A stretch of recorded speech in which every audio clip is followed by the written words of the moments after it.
everyone, I'm Mike Corbett. Welcome to this edition of Business Ambassadors. I'm your host this week, and with me is Alaina Shonkweiler, who is the Assistant Director of Economic Development for the City of Noblesville. And she's been working on this project for, a couple of years now. And there's been this committee that's meeting that's been talking about establishing a cultural arts district in Noblesville. And it's really pretty cool. So give me a little background on it. Okay, so this all started really before my time with the city in 2011. I joined the city employment in 2012 and found out that we had applied for a state designation for a cultural arts district in the city of Noblesville, really around the downtown, because that's where the most of our venues and our artistic assets are. But in 2011, it really kind of fell flat. There were some weak points in the application where it came from collaboration with other arts organizations. The city was the applicant, and the city did not really have any business running an arts district without the support of arts organizations. And so what we did was we ended up applying in 2012 for a technical assistance grant, which is basically fancy for saying a free consultant to come in. They tell you how to write the thing, huh? Right. Good idea. And so the Indiana Arts Commission provided that for us in 2012. You were part of that working group. And we invited several different organizations to be a part of the working group. So, Noblesville Main Street, Noblesville Chamber, we had Noblesville Cultural Arts Commission. We had a new kid on the block, which was Nickel Plate Arts at the time, which is now one of our strongest partners. Hamilton County Tourism has been an advocate for the arts and tourism for decades and has really invested in Noblesville in that capacity. So we took that working group and morphed it into our Arts Council in 2013. And we've been working on this designation of a cultural arts district for downtown for the past 4 years. Okay, now you say it's a state designation. What do you get for it? What does it do for you? So what it has done for Noblesville is it has strengthened our current arts organizations. They are now coming and sitting around the same table, whereas before they were kind of operating in little silos.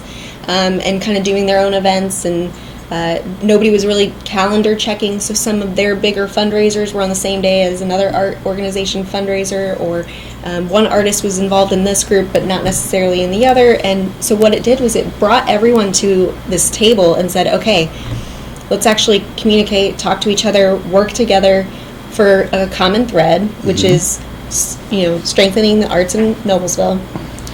We started doing an asset map and really identifying the key and critical assets for the arts and our heritage and historic assets, because that's been one of the stronger themes for Noblesville, is weaving the historical assets in with our cultural and our arts assets. And those organizations were able to kind of bring their talent to the table and say, okay, this is what we're doing.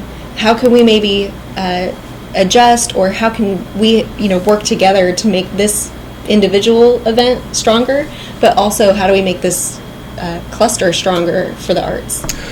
So it's a way to coordinate, but it really is sort of a geographic designation as well, right? Yes. Okay, so and it would be centered on downtown. Yes, it is. That has been the natural venue for the arts for years, throughout Noblesville's history. It has key partners that are headquartered there. So the Hamilton County Artists Association has the Birdie Gallery in downtown.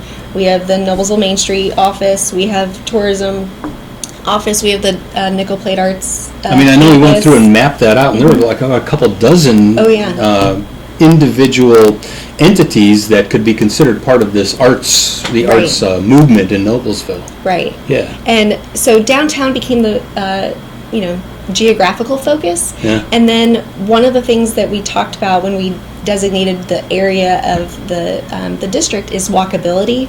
How big should it actually be, and what's considered manageable? So we wanted to do two things: capture as many assets for Noblesville for the arts as possible in this geographic area, but also make sure it's manageable.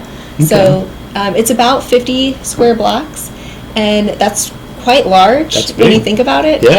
But the walkability, everything's within a 10-minute walk.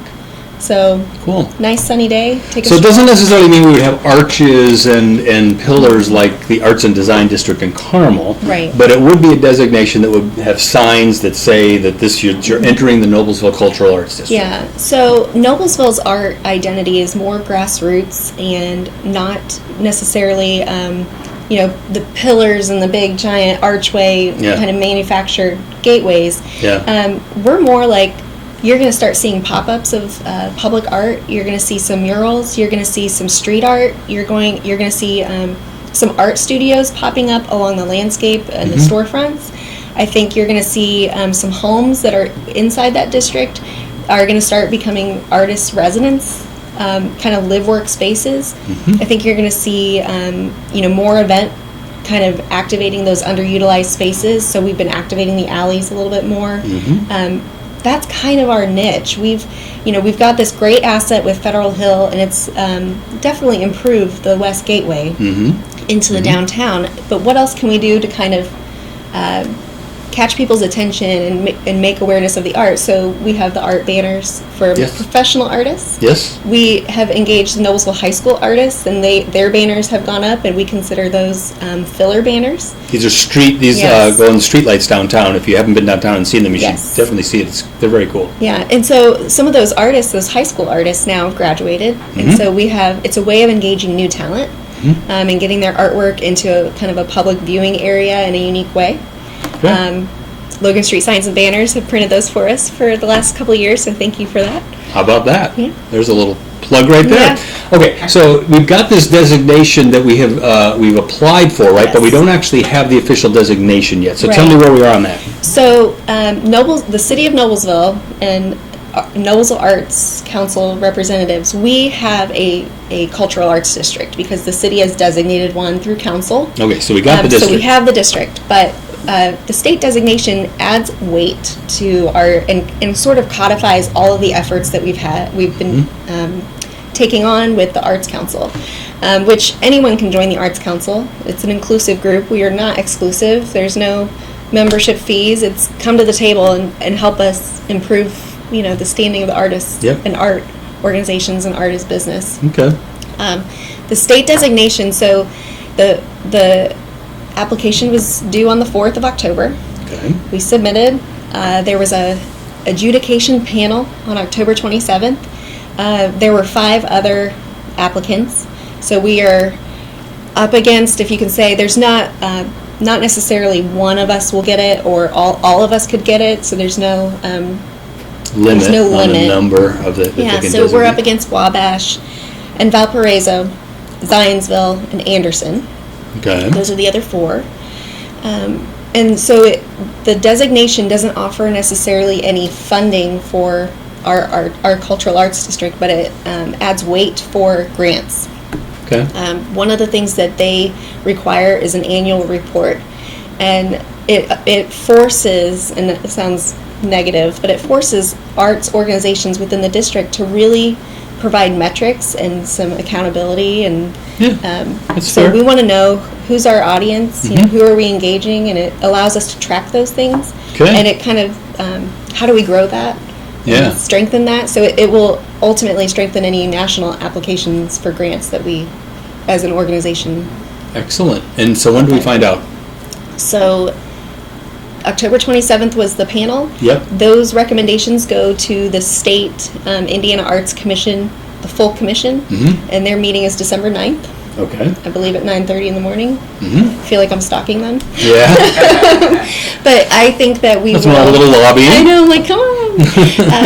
But I think we'll find out fairly shortly after that. Okay. I really have, when I listened to the panel, I was taking notes, but I listened to all of the other applicants' feedback as well. And I feel like we have a really strong application, comprehensive. We have great partners. Couldn't do it without our partners. So How many others are there in Indiana? Do you know? there are 7 current districts in Indiana, and there's Carmel is one. So we would be the only county to have 2.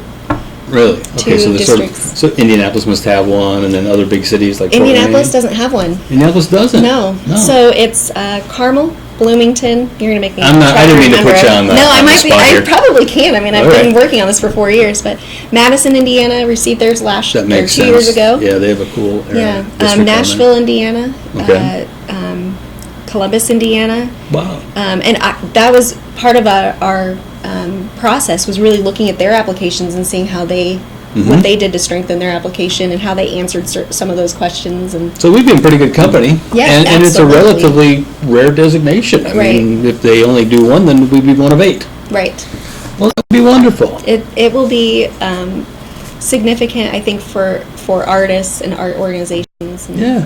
I'm looking forward to the announcement that we've won. I know, I can't We'll see how wait. that goes. Thank you so much for coming in. Appreciate Thanks, it. Mike. Thanks for inviting me. All right, it's Alaina Shonkweiler. She's the Assistant Director of Economic Development for the City of Noblesville, talking about a possible cultural arts district coming up here in Noblesville. So, thanks for joining us. We'll see you next time.